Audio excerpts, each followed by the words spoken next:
Hello दोस्तों, इस video में हम लोग किसी भी आकृति का परिमाप देखने वाले हैं। ये वीडियो आपके लिए काफ़ी इम्पोर्टेंट हो जाएगी क्योंकि आप लोग इस वाले जो तरीके से आप किसी भी आकृति का परिमाप निकाल सकते हैं, वो चाहे वर्ग हो, आयत हो, त्रिभुज हो, चतुर्भुज हो। आप किसी भी चतुर्भुज या किसी भी त्रिभुज का परिमाप एकदम इजी वे में निकाल पाएंगे और आपको फार्मूला भी रटने की ज़रूरत नहीं होगी। और आपने जो फार्मूला रटे हैं उनका भी आप रीज़न जान जाएंगे कि हमने ये किस प्रकार रटे हैं। तो देखिए, इस वीडियो में हमने देखेंगे किसी भी आकृति का परिमाप कैसे निकालना है। तो हम लोग अपनी वीडियो को स्टार्ट करते हैं और मैं आपको इन दोनों आकृति का परिमाप निकाल के दिखाऊँगा। देखिए, सबसे पहले मैं इस वाले त्रिभुज का परिमाप आपको निकाल के दिखाऊंगा, या आप लोग इसे नाम लेकर भी, इसका नाम देकर भी कर सकते हैं, बट मैं इसको आकृति 1 मान के करता हूँ। देखिए, आकृति 1 का परिमाप कैसे निकालेंगे, आकृति 1 का। और देखिए, ये आपका किसी भी चतुर्भुज त्रिभुज का परिमाप निकालने के लिए आपके लिए इम्पोर्टेंट होगा। तो देखिए, आकृति 1 का परिमाप अब देखिए, इसके लिए फॉर्मूला आप लोग खुद से बना लेते हैं सभी लोग, और वो फॉर्मूले का पीछे का रीज़न नहीं जानते। तो देखिए, त्रिभुज का परिमाप आप क्या करते हैं, सभी भुजाओं को जोड़ देते हैं, और आपको ये नहीं मालूम कि हम क्यों जोड़ते हैं। देखिए, परिमाप का मतलब ही होता है कि जो आकृति है उसकी बाउंड्री, जिन भुजाओं से वो घिरी है उसका परिमाप। आपका परिमाप का मतलब होता है सभी भुजाओं का योग। तो इसमें जितनी भुजाएं हैं इनका हम लोग योग कर देते हैं, तो वही हमारा परिमाप आ जाता है। जैसे ये आकृति है, इसका परिमाप कैसे निकालेंगे हम लोग, सभी इसकी बाहरी भुजाओं का। जैसा कि आप देख पा रहे हैं, ये वाली भुजा और ये वाली भुजा और ये वाली भुजा, ये वाली है, इनका आप लोग बस योग करते हैं, आपका आंसर आ जाता है परिमाप का। देखिए, हम इनका योग करते हैं, सभी भुजाओं को योग कर देते हैं, या आप नाम लिख के भी कर सकते हैं।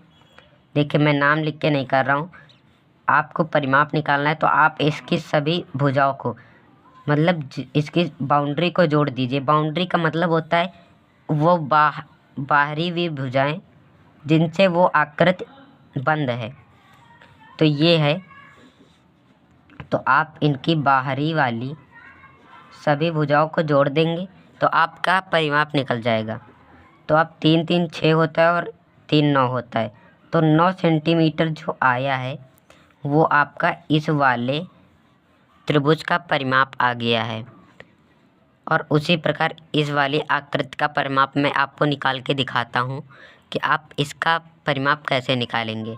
तो देखिए, इसका परिमाप निकालने के लिए आप करेंगे क्या, मैं इसको आकृति 2 मान लेता हूँ। इसका परिमाप कैसे निकालेंगे, मैंने बताया कि सभी बाहरी भुजाओं का योग जिससे वो गिरा। एक ये बाहरी भुजा है और एक ये है, एक ये है। आप ये नहीं लेंगे क्योंकि बाहर वाली ये लेंगे और ये लेंगे और ये। देखिए, सभी बाहरी भुजाओं का हमने ले लिया। अब देखिए, इन सभी बाहरी भुजाओं का योग कर देंगे, हमारा आंसर एकदम इजी वे में आ जाएगा। देखिए, सबसे पहले हम लोग इस वाले पॉइंट से इधर चलना प्रारंभ करते हैं। ये 6 सेंटीमीटर है, तो मैं लिख देता हूँ आकृति 2 का परिमाप। आकृति 2 का परिमाप, इसके लिए आपको सूत्र की ज़रूरत नहीं है, आप ऐसे भी कर सकते हैं, या और मैं ऐसा बता ही दूंगा कि आप लोग सूत्र भी समझ जाएंगे कि कैसे निकाला जाता है। आकृति 2 का परिमाप के लिए क्या करेंगे, हम लोग इस भुजा का योग कर देंगे। 6 सेंटीमीटर है जो हम मात्रक नहीं लिखेंगे, और ये 1 सेंटीमीटर है। हम लोग यहाँ से चल रहे हैं, ये आपको ध्यान रखना है, दोबारा इसको मत जोड़ लीजिएगा। यहाँ से चला तो ये 6 जोड़ लिया, अब 1 जोड़ना है, 6 + 1।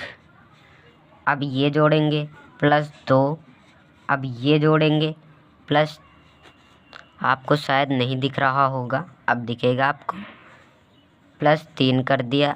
अब मैं प्लस करके यहाँ कर देता हूँ, प्लस ये। अब देखिए, ये आपको ध्यान रखना है, ये आपकी इतनी 5 सेंटीमीटर है और ये इतनी 1 सेंटीमीटर है, तो ये पूरी कितनी हो जाएगी, इतनी आपकी 5 सेंटीमीटर है और इतनी 1 सेंटीमीटर है। तो आप क्या करेंगे, पूरी को जोड़ देंगे, 5 1 6, तो प्लस 6 सेंटीमीटर कर देंगे, यहाँ कर दिया। और प्लस में ये पूरी 6 और ये 4, प्लस में 4 और प्लस में 6 नहीं करेंगे क्योंकि हमने यहाँ ये वाली जोड़ ली है। अब इनको सभी को जोड़ लेंगे, हमारा आंसर आ जाएगा। देखिए 5 1 होता है 7 और 7 2 होता है 8 9 9 होता है और 9 3 होता है 12 और 12 6 होता है 18 18 4 होता है 22। तो इसका 22 सेंटीमीटर जो है इसका परिमाप निकल के आएगा। अब मैं आपको दिखाता हूँ कि जो आप लोग आयत का परिमाप रटते हैं उसके पीछे का रीज़न क्या है। अब देखिए आयत के परिमाप का फॉर्मूला होता है 2 ब्रैकेट L + B। आप देखेंगे ये क्यों होता है। देखिए मैंने क्या बताया, किसी भी आकृति का परिमाप निकालने के लिए आपको उसकी बाहरी भुजाओं का योग करना पड़ता है। तो देखिए इसमें भी वही करेंगे, ये भुजा ये भुजा ये भुजा और ये भुजा, इसको जोड़ेंगे तो हमारा परिमाप आएगा। अब देखिए इसको हम करते हैं, जैसा कि मैंने बताया आपको, मैं उसी तरह इसको करके दिखाता हूँ। देखिए आपको एक बात मालूम होगी कि आयत के आमने सामने की भुजाएं बराबर होंगी। तो ये L है तो ये भी L हो जाएगी और ये B है तो ये भी B हो जाएगी। अब देखिए जैसे मैंने बताया उसको करिए, आप सभी भुजाओं का योग करिए। देखिए सबसे पहले हम लोग L का योग करेंगे, L + B + L + B। आप देखिए इनको करेंगे और यही आंसर आएगा। तो बस देखते रहिए कैसे। देखिए ये L है और ये भी L, तो L + L जुड़ के आता है 2L और B + B जुड़ेगा तो 2B आ जाएगा। अब देखिए 2 इससे कॉमन कर लेंगे क्योंकि दोनों के पास 2 है, तो 2 कॉमन किया तो L + B बचेगा। देखिए 2 bracket L + B 2 bracket L + B। उसी प्रकार आपका ये वाला भी फॉर्मूला आ गया। तो आपको अब फॉर्मूला नहीं रटना है, उसके पीछे का रीज़न समझना है क्यों। और उसी प्रकार वर्ग का परिमाप मैं आपको बताता हूँ। वर्ग के परिमाप का फॉर्मूला होता है 4 गुणे भुजा।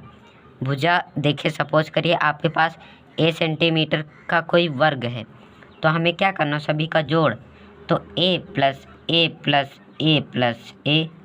देखिए 4 A हैं तो इनको जोड़ेंगे, एक A 1 A, तो हमारा आंसर आएगा 4A क्योंकि इनके सभी के आगे 1 1 मान सकते हैं। 1 A और 1 A जुड़ के आता है 4A और A हमने भुजा को माना था तो 4 गुणे भुजा, इससे ये आंसर आता है। तो आई होप आपको ये समझ में आ गया होगा कि किसी भी आकृति का परिमाप निकालने के लिए कैसे करते हैं। और कोई सूत्र होता नहीं है, आपको रटवाया जाता है, लिखा होता है काफ़ी बुक्स में। तो आपको अब पता चल गया कि किसी भी आकृति का परिमाप निकालने के लिए आपको करना क्या होगा। तो आपको अगर यदि वीडियो अच्छा लगा है तो आप वीडियो को लाइक और चैनल को सब्सक्राइब कर सकते हैं, क्योंकि आपके लिए हम लोग इसी प्रकार का कंटेंट लाते रहते हैं।